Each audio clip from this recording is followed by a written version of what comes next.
I got sober about 5 years ago after being in a pretty toxic relationship for about 7 years at that point.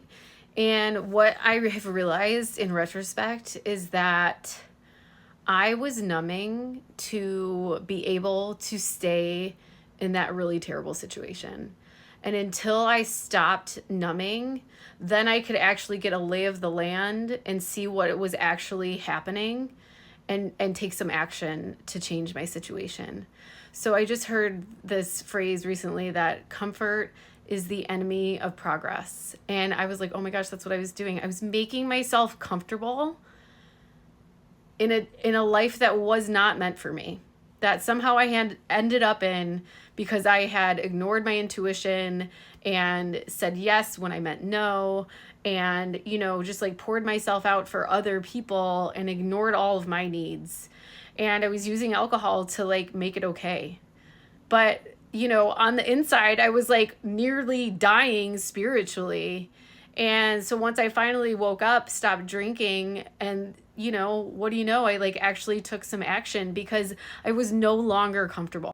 So, oftentimes I'm asking myself, okay, like what area of life am I really comfortable in right now that maybe if I wasn't so comfortable, I'd be taking some action there.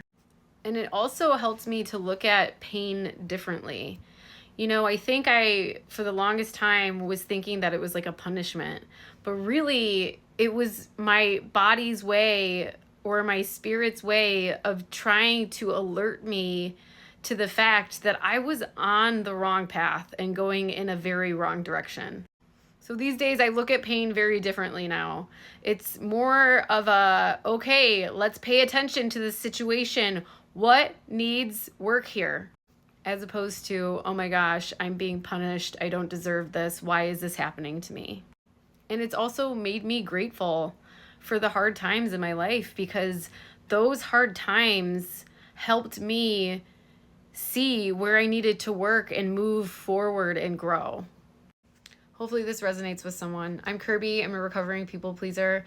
I crawled out of my own personal hell by raising my self-worth, finding my voice, and learning to set healthy boundaries. If that is something that you struggle with, like and follow for more, and I hope that helped. Take care.